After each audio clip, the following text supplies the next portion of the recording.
Welcome to my channel. आज हम लोग क्लास 10 का जो चैप्टर है, चैप्टर नंबर 10 सर्किल्स, इसका एग्जाम्पल 3 सॉल्व करेंगे।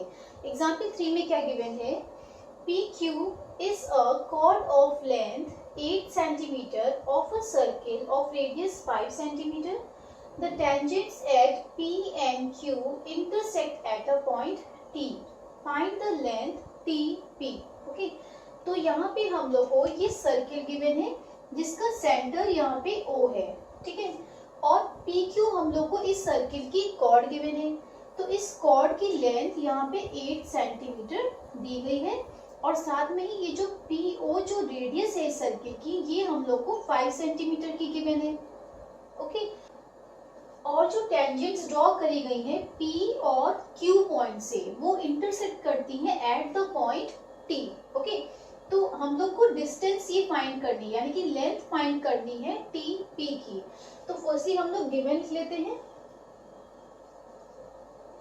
गिवन है chord PQ is equal to 8 centimetre and radius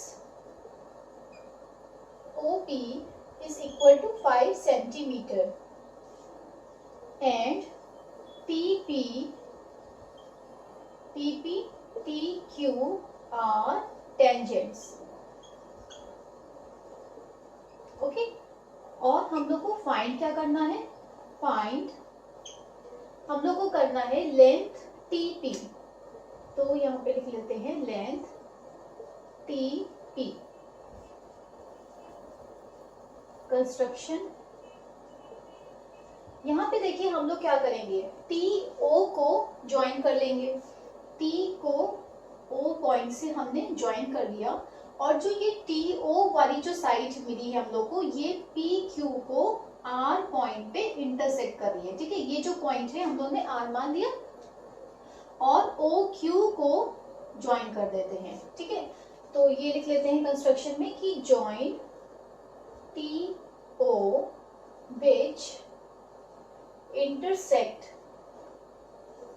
PQ at R point और join OQ, ठीक है। सोल्यूशन देखते हैं इसका। अब फर्स्टली हम लोग क्या करेंगे, देखिए ट्रायंगल TPO जो हम लोग को मिल रहा है और TQO वाला, इन दोनों ही ट्रायंगल्स को हम लोग कॉन्ग्रुएंट प्रूफ करा देंगे, ठीक है। इसका रीजन आपको पता लग जाएगा अभी आगे के स्टेप्स में कि हमने इसको कॉन्ग्रुएंट क्यों प्रूफ कराया है, ठीक है। तो फर्स्टली यहाँ पे ट्रायंगल्स ले लेते हैं। In triangle TPO and triangle TQO, यहाँ पे देखिए OP वाली जो साइड है वो क्या है, रेडियस है सर्किल की। इसी तरीके से OQ भी यहाँ पे सर्किल की रेडियस है, तो ये लिख सकते हैं कि OP is equal to OQ because radius, ठीक है। और साथ में ही ये जो साइड है ये हम लोग को कॉमन मिल रही है, TO is equal to TO because this is common side, okay. और TP और TQ ये दोनों साइड्स भी इक्वल होंगी, क्यों? क्योंकि दोनों ही टेंजेंट्स हैं जो कि एक्सटर्नल पॉइंट से सर्किल पर ड्रॉ हो रही है ना। तो सर्किल से जब एक्सटर्नल पॉइंट से जब टेंजेंट्स ड्रॉ करी जाती हैं सर्किल पे, तो दोनों ही क्या होती हैं, इक्वल लेंथ की होती हैं, अकॉर्डिंग टू थ्योरम 10.2 जिसमें हम लोग ने ये चीज प्रूफ कराई थी, ठीक है। तो उसके बेसिस पे हम लोग लिख सकते हैं कि TP is equal to TQ because of theorem 10.2, okay. तो SSS तीनों ही साइड्स मिल रही है, so this implies that कि triangle TPO is congruent to triangle TQO और by SSS rule, okay। तो SSS रूल से दोनों ही ट्राइंगल्स यहाँ पे कॉन्ग्रुएंट प्रूफ हो गए हैं, ठीक है। तो जब दोनों ट्राइंगल्स यहाँ पे कॉन्ग्रुएंट हैं तो हम लोग कह सकते हैं कि यहाँ पे ये वाला जो एंगल मिल रहा है PTO वाला एंगल, वो OTQ के इक्वल होगा, मीन्स इस एंगल के इक्वल होगा। अगर हम लोग इसको 1 मान लेते हैं, इसको 2 मान लेते हैं, तो एंगल 1 जो है वो हम लोग को एंगल 2 के इक्वल मिलेगा बाय CPCT, ओके।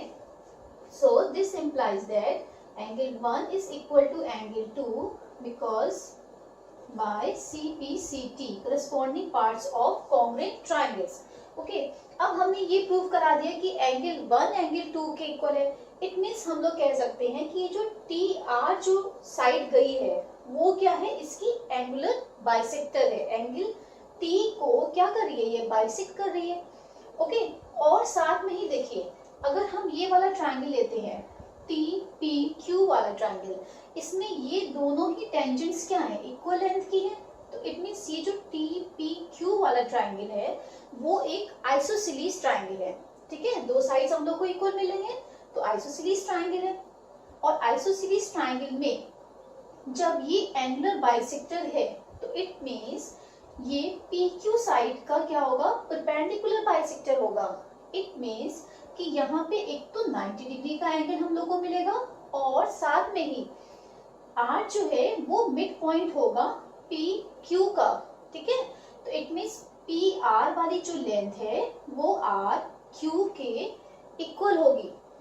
ओके, तो यहाँ पे एंगल 1 एंगल 2 के इक्वल है.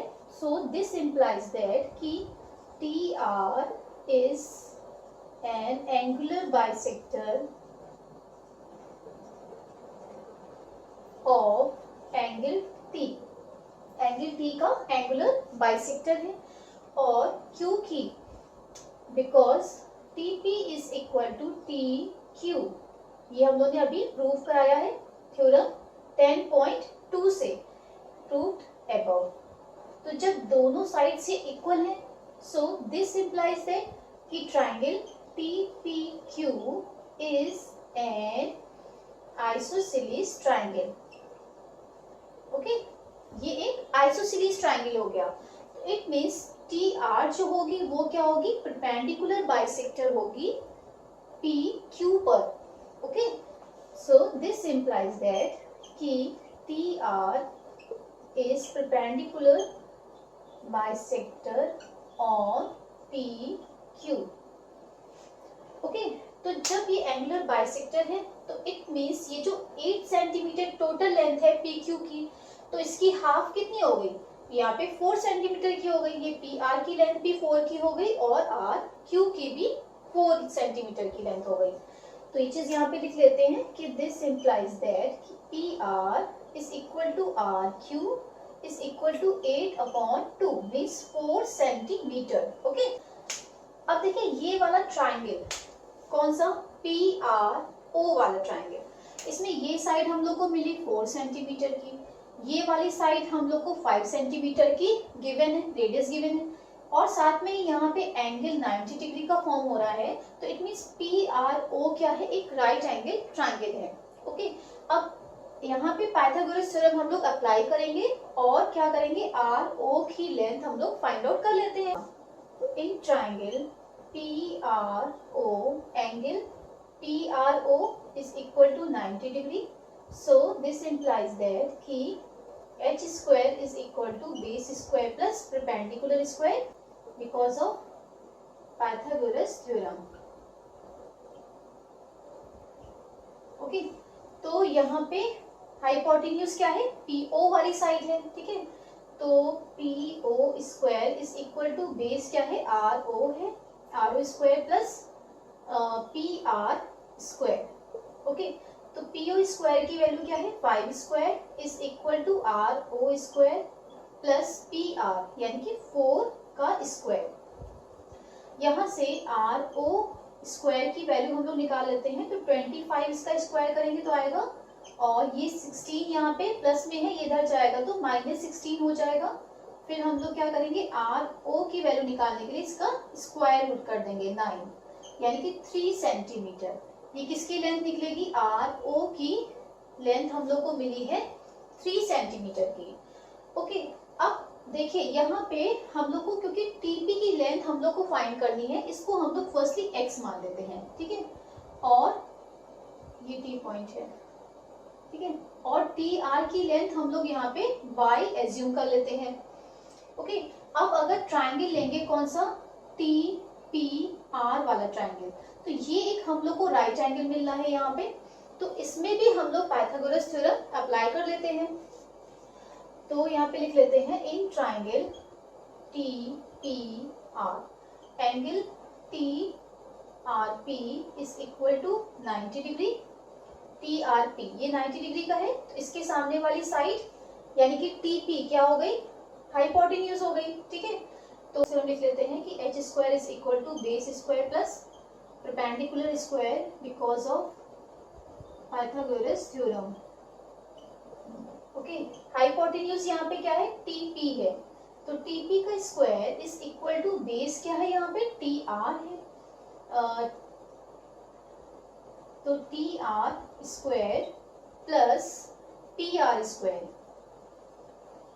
तो टीपी की लेंथ हम लोगों ने क्या मानी है, x मानी है, तो x का square is equal to T R, यहाँ पे क्या है y मान के चल रहे हैं, तो y square plus P are की वैल्यू कितनी है 4 है, तो 4 का स्क्वायर।